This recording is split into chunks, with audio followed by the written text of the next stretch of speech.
salam sejahtera bagi kita semua. Perkenalkan, nama saya Rahmi Rahmayati dari Prodi Pendidikan Bahasa dan Sastra Indonesia, jurusan Bahasa dan Sastra Indonesia, Fakultas Bahasa dan Seni, Universitas Negeri Surabaya. Di Prodi Pendidikan Bahasa dan Sastra Indonesia, saya mengajar beberapa mata kuliah, di antaranya mata kuliah apresiasi puisi, ekranisasi, penulisan dan pementasan drama, dan pengantar stilistika. Pernah juga mengajar mata kuliah teori sastra dan sejarah sastra. Kali ini saya akan memaparkan RPS mata kuliah apresiasi puisi. Mata kuliah ini dirancang bagi mahasiswa semester 3. Mata kuliah ini tidak hanya berupa teori tetapi juga praktik. Konsep teori yang dibahas dalam mata kuliah ini diantaranya konsep puisi, unsur-unsur yang membangun puisi, kajian atau pendekatan teori dalam menganalisis atau mengkaji puisi, termasuk gambaran dan perkembangan puisi di Indonesia, juga aliran-aliran dalam sastra Indonesia, termasuk perpuisian di Indonesia. Pun praktik dalam mata kuliah ini adalah pembacaan puisi, musikalisasi puisi, dan dramatisasi puisi. Pendekatan dalam mata kuliah ini adalah pendekatan problem based learning atau pembelajaran berbasis masalah dan menggunakan project based learning atau pembelajaran berbasis project. Pendekatan ini diterapkan dengan pertimbangan bahwa mahasiswa tidak hanya menganalisis hal-hal atau permasalahan yang berkaitan dengan puisi, tetapi juga menghasilkan produk yang berupa antologi puisi atau artikel kajian puisi. Pembelajaran dalam mata kuliah ini adalah pertama, mahasiswa mampu menguasai konsep teori apresiasi puisi. Kedua, mahasiswa mampu memahami gambaran dan perkembangan puisi di Indonesia. Ketiga, mahasiswa mampu mengapresiasi puisi dalam bentuk pembacaan puisi, musikalisasi puisi, dan dramatisasi puisi. Yang keempat, mahasiswa mampu menulis dalam bentuk antologi puisi dan kajian puisi. Mekanisme penilaian dalam perkuliahan ini adalah pertama, partisipasi mahasiswa dalam perkuliahan. Dalam partisipasi ini, mahasiswa tidak hanya hadir dalam perkuliahan, tetapi juga aktif dalam mengungkapkan pendapat ataupun bertanya. Lalu yang kedua itu adalah tugas. Jadi mahasiswa mengerjakan tugas baik berupa tugas individu maupun kelompok. Tugas individu biasanya berupa analisis atau kajian puisi, adapun tugas kelompok biasanya berupa makalah. Jadi mahasiswa mempresentasikan makalah yang berkaitan dengan materi perkuliahan. Lalu dari nilai ujian subsumatif atau UTS, dan terakhir adalah dari nilai ujian sumatif atau UAS. Referensi yang digunakan dalam mata kuliah ini meliputi 1. Buku-buku, 2. Artikel-artikel yang dimuat di berbagai jurnal, 3. Artikel-artikel yang dimuat di media massa, baik media cetak maupun media elektronik, yang membahas tentang perkembangan puisi yang ada di Indonesia, isu-isu yang berkembang dalam puisi di Indonesia, termasuk artikel yang membahas tentang kajian atau kritik terhadap puisi-puisi Indonesia. Lalu yang keempat adalah antologi puisi para penyair Indonesia, dan yang kelima adalah puisi-puisi yang dimuat baik di media cetak maupun media elektronik. Sekian pemaparan RPS mata kuliah apresiasi puisi dari saya. Saya akhiri. Assalamualaikum warahmatullahi wabarakatuh. Ya, baik. Selamat siang semuanya. Assalamualaikum warahmatullahi wabarakatuh. Waalaikumsalam warahmatullahi wabarakatuh. Selamat siang, Ibu. Baik, bagaimana kabarnya semuanya? Sehat-sehat ya? Alhamdulillah sehat, Ibu. Baik, alhamdulillah. Ya, kita sudah memasuki pertemuan ke-6 ya. Kita akan membahas tentang analisis strata norma Roman Ingarden. Tetapi seperti biasa dalam perkuliahan kita sebelum-sebelumnya begitu ya. Jadi setiap pertemuan begitu ya, ada yang membacakan puisi. Jadi oke, silakan Nadia untuk membacakan puisi. Ya, baik. Terima kasih atas kesempatan yang telah diberikan. Selamat siang, Ibu Rahmi dan teman-teman semua. Izinkan saya membacakan salah satu puisi pilihan saya, yaitu Gadis Peminta-Minta, karya Toto Sudarto Bahtiar. Gadis Peminta-Minta, karya Toto Sudarto Bahtiar. Setiap kita bertemu, gadis kecil berkaleng kecil, senyummu terlalu kekal untuk kenal duka. Tengadah padaku pada bulan merah jambu, tapi kotaku jadi hilang tanpa jiwa.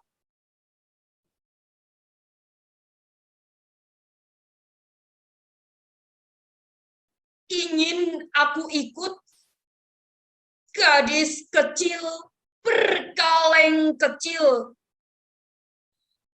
pulang ke bawah jembatan yang melulur sosok. Hidup dari kehidupan angan-angan yang gemerlapan, gembira dari kemayaan ria.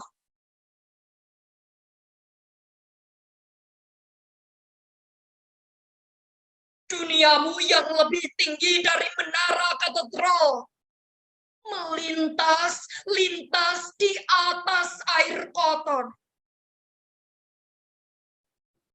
Tapi yang begitu kau hafal, jiwa begitu murni, terlalu murni untuk bisa membagi dukaku.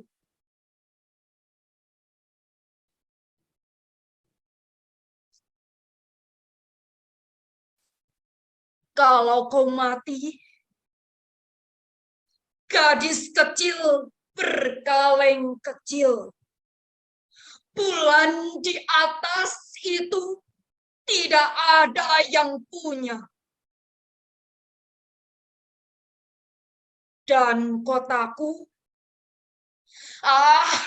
kotaku, hidupnya tak lagi punya tanda.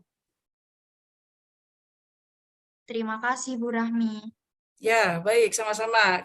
Nah, sekarang kita kembali ya pada materi pembahasan hari ini, yaitu tentang analisis strata norma Roman Ingarden ya. Nah, sebelumnya Ibu akan membacakan dulu. Ya, jadi tujuan pembelajaran perkuliahan atau perkuliahan hari ini adalah pertama mampu memahami ya konsep strata norma Roman Ingarden, kemudian mampu mengapresiasi salah satu puisi dengan menerapkan analisis atau kajian strata norma Roman Ingarden ya. Nanti yang akan dibahas adalah konsep teori strata norma Roman Ingarden, kemudian contoh analisisnya seperti apa. Jadi Roman Ingarden ini adalah seorang filsuf Polandia ya. Di sini ya menganalisis norma-norma. Jadi norma-norma yang ada dalam karya sastra. Jadi menurutnya ya karya sastra itu tidak hanya merupakan sistem norma, tetapi terdiri atas beberapa strata atau lapis norma ya. Kemudian masing-masing norma ini menimbulkan lapis norma di bawahnya gitu ya. Jadi nanti itu ada beberapa lapis, ada lapis pertama, kedua dan berikutnya begitu ya. Nah ini ya jadi analisis strata norma Roman Ingarden ya. Ini dikutip dari pendapatnya Pradopo ya. Jadi ada yang disebut lapis pertama atau lapis bunyi atau sound stratum gitu ya. Kemudian ada yang disebut dengan lapis kedua atau lapis arti ya, units of meaning. Kemudian ada lapis ketiga. Lapis ketiga ini berkaitan dengan apa saja? Dengan objek yang dikemukakan, latar, pelaku dan dunia pengarang gitu ya. Kemudian ada lapis keempat. Apa itu lapis keempat? Lapis keempat itu lapis dunia yang tidak dinyatakan, tetapi sudah implisit tampak dari sudut pandang tertentu. Ya. Kemudian lapis kelima itu adalah lapis metafisis yang menyebabkan pembaca itu berkontemplasi. Kita bahas ya satu persatu. Apa itu lapis pertama atau lapis bunyi? Jadi lapis bunyi dalam puisi itu ada yang disebut dengan vokal, ya. Kemudian ada juga ya berupa konsonan, gitu. Baru lapis kedua itu adalah lapis arti ya atau units of meaning. Jadi lapis arti itu berupa rangkaian fonem, suku kata, frasa, kalimat gitu ya. Nah, itu. Kemudian selanjutnya lapis ketiga ya. Lapis ketiga ini menimbulkan, jadi lapis satuan arti tadi, maaf ya, menimbulkan lapis yang ketiga yaitu berupa objek yang dikemukakan, latar, pelaku, dunia pengarang yang berupa cerita atau lukisan gitu. Lapis keempat ya atau lapis norma keempat ini adalah lapis dunia yang dipandang dari titik pandang tertentu begitu. Ya, baik, kita lanjutkan. Lapis berikutnya adalah lapis kelima ya. Jadi lapis kelima itu lapis metafisis ya. Jadi maksudnya adalah lapisan begitu ya yang ada dalam puisi yang bersifat metafisik gitu ya. Jadi hal-hal yang sifatnya sublim, kemudian hal-hal yang hal-hal yang tragis begitu ya atau hal-hal yang suci itu bisa dikategorikan sebagai perwujudan dari lapis metafisis begitu ya, seperti itu. Cintaku jauh di pulau. Di sana kira-kira dominannya apa? Asonansi atau aliterasi? Bunyi vokal itu. Oke, betul ya. Oke, bunyi vokal. Bunyi vokalnya di sini apa, Risa? Oke ya. U ya. Iya. Oke. Kira-kira apa bait kedua ini tentang apa ya? Seorang kekasih yang merasakan kerinduan. Si aku merasa rindu pada cintanya yang berada di pulau tersebut. Ada lagi selain itu, mungkin ada tambahan ataukah dari yang lain, ada pendapat lain? Seorang laki-laki yang akan bertemu dengan kekasihnya, Ibu. Seorang kerinduan terhadap kekasihnya begitu yang jauh kan begitu ya. Di sini bahkan kan ada di leher ku kalungkan oleh-oleh buat si pacar. Artinya kan berarti laki-laki itu dia akan menghampiri kekasihnya yang berada jauh begitu ya. Dan dia akan memberikan sesuatu untuk kekasihnya itu ya. Di sini bahkan di sini kan perahu melancar, bulan memancar. Artinya kan ketika dia di perjalanan menuju kekasihnya itu ya. Di sini bagaimana? Awalnya lancar kan, perahu melancar, bulan memancar. Berarti kan mendukung perjalanan si aku lirik ini ya, atau si laki-laki tadi itu ya. Kemudian angin membantu, laut terang ya. Tapi dia punya apa sih? Punya firasat kan di sini ya, tapi terasa aku tidak akan sampai padanya gitu ya. Itu. Lalu di sini di bait ketiga, di air yang bahwa si aku lirik atau si laki-laki tersebut itu akan menghampiri kekasihnya itu menggunakan apa? Menggunakan perahu. Oke, jelas ya, menggunakan perahu karena di sini kan perahu melancar, bulan memancar, kemudian di sini laut terang. Ini kan berkaitan dengan dia berada di perairan, dan kalau di perairan berarti kan menggunakan perahu begitu ya, perjalanan yang dia ambil gitu ya. Kemudian di sini bait ketiga ada yang bisa mengartikan mungkin nyawa seorang laki-laki tersebut akan diambil, Ibu. Akan diambil oleh malaikat. Oke ya, baik. Ya di sini artinya bagaimana? Dia kan sebetulnya sedang menuju perjalanan menemui kekasihnya ya. Tetapi ya, bagaimana? Dia kan tadi punya firasat bahwa dia tidak akan bertemu gitu kan.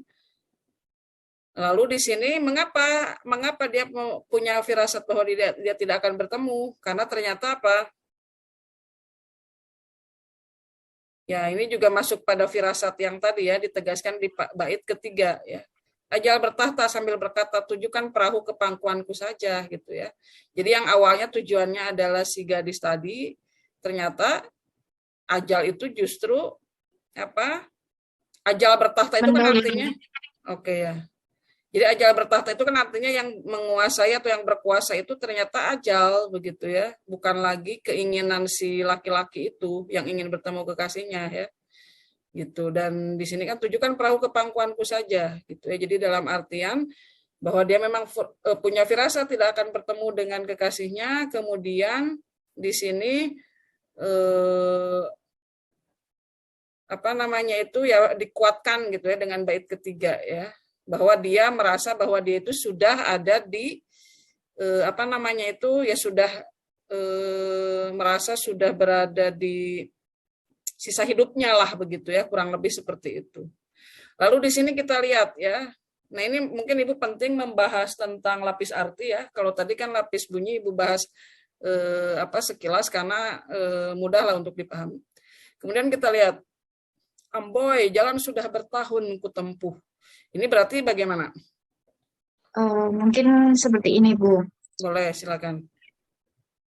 Amboy jalan sudah bertahun kutempuh itu maksudnya untuk menuju cintanya laki-laki itu sudah bertahun-tahun. Kemudian perahu yang bersama akan merapuhi itu perahu yang laki-laki itu ingin dinaiki bersama segala rindu dan oleh-oleh yang sudah dipuisi di atas tadi itu ternyata akan merapuh. Kemudian mengapa ajal memanggil dulu? Mengapa justru ajal yang memanggil dahulu?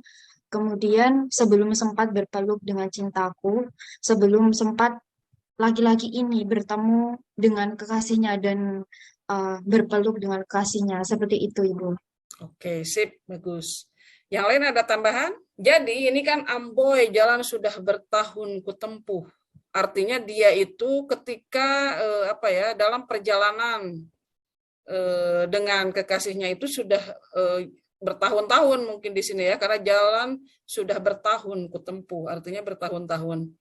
Kemudian dia ya karena jauh itu artinya kan dia apa harus menemui kekasihnya itu gitu ya. Jadi tidak mudah untuk menemui kekasihnya itu.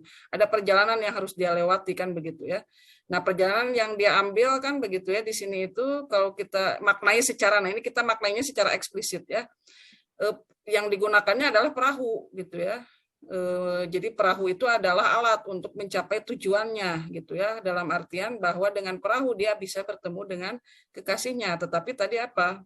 Ternyata dia punya firasat tidak akan bertemu dengan kekasihnya gitu ya, karena ternyata apa ya ajal sudah akan menjemputnya gitu ya. Seperti itu. Kemudian di sini perahu yang bersama akan merapuh. Artinya kan dalam perjalanan itu dia dalam perjalanan menemui kekasihnya itu dia memakai perahu gitu ya, menggunakan perahu. Nah, perahu yang bersama gitu kan merapuh. Jadi dalam artian bahwa kalau sudah merapuh kan bisa dibayangkan ya, kalau perahunya rapuh gitu ya, apakah bisa jadi perahunya itu karam begitu ya, sehingga akhirnya ya tidak bisa gitu ya, dia tidak otomatis tidak bisa bertemu gitu ya, karena misalnya perahunya karam dan dia tidak bisa apa namanya itu ya tidak bisa berjuang begitu ya untuk bertemu dengan kekasihnya itu, apakah karena dia misalnya karena tenggelam begitu ya, akan tenggelam begitu dan sebagainya. Nah, ini mengapa ajal memanggilku dulu gitu. Jadi dalam artian mengapa intinya kan mengapa dia tidak sempat bertemu dengan kekasihnya gitu ya. Karena tadi ya karena ajalnya sudah menjemputnya gitu ya. Kemudian di sini manisku di pulau kalau ku mati dia mati iseng sendiri. Ada yang bisa menafsirkan? Menurut saya, apabila si lelaki meninggal, maka kekasihnya akan segera mengikuti, mati kesepian di tempatnya, gitu Ibu. Oke, baik ya. Jadi di sini kalau di dalam bait ini kan bahwa ya tadi manisku jauh di pulau ini ditujukan untuk kekasihnya itu tadi ya. Kalau kumati di sini adalah aku lirik tadi ya atau si laki-laki itu. Tetapi bisa jadi hatinya yang mati kan begitu ya, atau dalam artian tadi betul kesepian gitu ya, dia jadi mungkin raganya hidup tetapi hatinya tidak begitu ya, seperti itulah kurang lebih. Oke ya, itu yang disebut dengan lapis arti. Jadi kalau lapis arti kita memaknai bait puisi ini begitu ya, berdasarkan diksi yang digunakan dalam puisi ini gitu ya. Jadi kita mengartikannya secara eksplisit. Jadi dari kata-kata yang ada dalam puisi ini atau diksi yang ada dalam puisi ya. Kemudian kita lihat lapis ketiga ya. Lapis ketiga itu berkaitan dengan apa? Objek ya. Kemudian apa? Latar. Kemudian tadi apa lagi? Pelaku ya. Dan sebagainya. Kita lihat di sini objek dalam puisi ini bagaimana atau siapa? Oke, mungkin ini Ibu sedikit menjelaskan dulu ya. Objek dan pelaku itu kira-kira kalian bisa membedakan apa bedanya? Kan tadi dijelaskan lapis ketiga itu ada objek, ada latar, ada pelaku begitu. Kira-kira bisa kalian bedakan objek dan pelaku? Objek adalah orang yang dituju, sedangkan pelaku adalah seseorang yang menggambarkan tentang peristiwa yang terjadi. Oke, jadi di sini ya, yang dimaksud dengan pelaku adalah orang-orang yang ada atau yang dibicarakan dalam puisi ini, gitu ya. Tetapi kalau objek ini berkaitan dengan benda-benda ya, tetapi bisa juga ya benda hidup, bisa benda mati ya, itu juga bisa ya. Tetapi kalau pelaku itu sudah jelas adalah subjek gitu ya, subjek yang ada atau orang yang dibicarakan dalam puisi ini ya. Nah, di sini kita lihat kalau pelaku ini berarti jelas ya, siapa? Pelakunya siapa? Pelakunya adalah sang aku. Oke, aku lirik ya atau laki-laki itu ya. Dengan siapa? Apakah si gadis manis ini termasuk pelaku juga? Termasuk itu. Oke, baik ya. Kalau objek di sini berarti apa? Objeknya benda mati tadi ya. Perahu itu termasuk objek. Kemudian juga di sini apa? Ada lagi selain perahu? Oleh. Oke, oleh-oleh itu juga bisa termasuk sebagai objek. Untuk latar di sini ada, di sini latarnya apa? Lihat ya, satu-satu. Latar waktu, kira-kira yang mana yang menunjukkan adanya latar waktu? Bulan memancar. Oke, betul. Bulan memancar. Berarti kapan waktunya? Malam hari. Malam hari, karena adanya bulan, tidak mungkin siang gitu ya. Kemudian di sini latar tempatnya di mana kira-kira? Laut, Bu. Oke, betul, di lautan ya, karena di sini ada perahu gitu ya. Kemudian di sini tadi itu apa? Angin, air yang terang itu jelas ya. Kemudian kalau apa? Latar suasana bagaimana? Tegang, Ibu.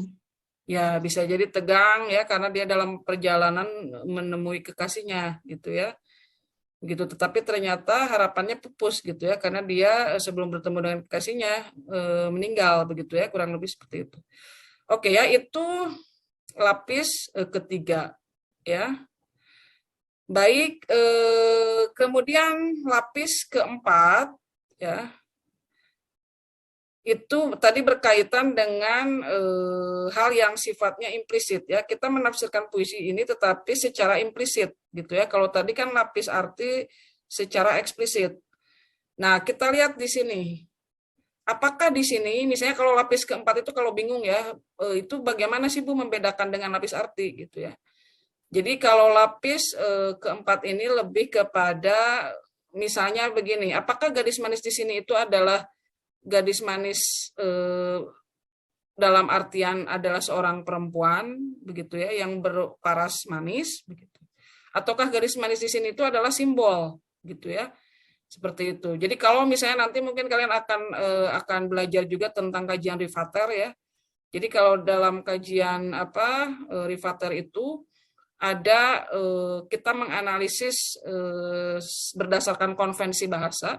Ada yang berdasarkan konvensi sastra gitu ya. Jadi ada semiotika tingkat pertama, ada semiotika tingkat kedua. Nah, itu mungkin kurang lebih seperti itu. Lapis arti itu sama halnya dengan semiotika tingkat pertama ya. Jadi berdasarkan konvensi bahasa.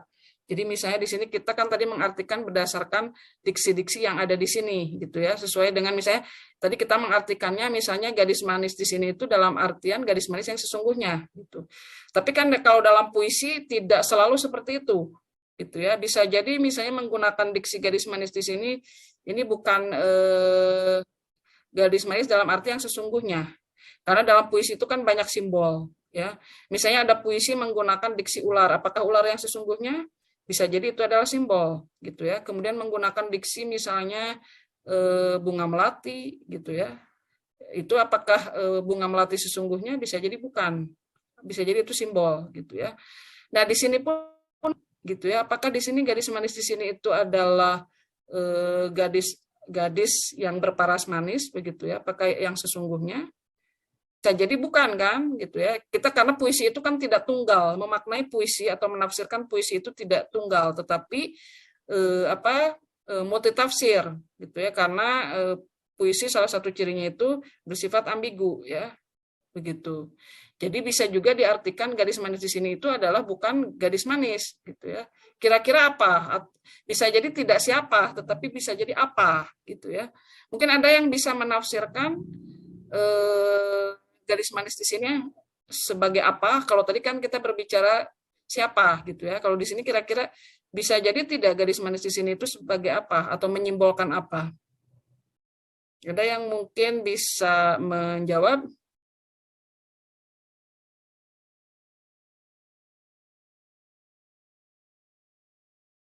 Kemudian di sini cintaku jauh di pulau. Cintaku di sini itu apakah dalam artian adalah cinta romantisme antara laki-laki dan perempuan, ataukah bisa jadi itu menyimbolkan suatu juga gitu ya. Baik, ada yang mungkin bisa ingin menafsirkan, ingin mencoba menafsirkan menggunakan lapis keempat ini? Tadi. Oke, Nadia, bagaimana? Ada Bu, yang diperjuangkan selain cinta. Apa? Mungkin cita-cita, Ibu. Betul ya, jadi cita-cita atau mimpi gitu ya. Kan banyak ya, misalnya cita-cita atau mimpi itu juga kan tidak harus selalu menjadi A, B, C, bisa jadi hal lain yang sesuai dengan minat seseorang gitu ya. Nah ini adalah salah satu penafsiran dari lapis keempat ya, jadi intinya tidak selalu ya memaknai puisi itu secara eksplisit, tapi bisa dimaknai secara implisit. Baik, itu kurang lebih ya untuk pertemuan hari ini. Nanti kita lanjutkan diskusi kita untuk pertemuan berikutnya. Oh ya, sebelum Ibu tutup, mungkin ada pertanyaan dulu, silakan. Belum ada, Ibu. Masih belum ada ya? Oke, baik. Ya, baik. Sekian untuk perkuliahan hari ini. Ya, nanti kita lanjutkan analisis strata norma ini untuk pertemuan berikutnya. Karena memang materi ini dibahas pada 2 kali pertemuan, gitu ya. Tetapi nanti untuk pertemuan berikutnya, ya, jadi ada tugas yang harus kalian kerjakan. Jadi silakan kalian mencoba menganalisis, ya, menganalisis salah satu puisi, ya.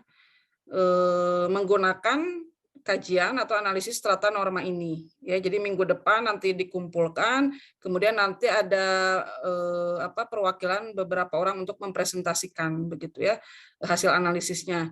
Nah, karena ini belum selesai kan analisisnya, berarti dianalisis sampai yang Ibu jelaskan hari ini ya. Jadi nanti untuk pertemuan berikutnya kita lanjutkan menjelaskan sisa materi hari ini gitu ya. Lalu nanti ada yang mempresentasikan hasil analisis atau kajian menggunakan analisis strata norma ini. Baik, sekali lagi Ibu bertanya apakah ada pertanyaan sebelum Ibu tutup? Silakan. Cukup ya? Oke, baik, kalau tidak ada pertanyaan, Ibu akhiri untuk pertemuan hari ini. Semoga kita semua selalu diberikan kesehatan ya, dan juga selalu semangat ya dalam mengikuti berbagai aktivitas termasuk perkuliahan mata kuliah apresiasi puisi ini ya. Ibu akhiri untuk hari ini. Terima kasih atas partisipasinya. Selamat sore. Assalamualaikum warahmatullahi wabarakatuh. Sampai bertemu minggu depan. Waalaikumsalam warahmatullahi wabarakatuh. Terima kasih, Ibu. Terima kasih, Ibu. Iya, sama-sama. Oke, Ibu izin pamit ya. Iya, Ibu. Terima kasih. Ya, Ibu. Ya, Terima kasih.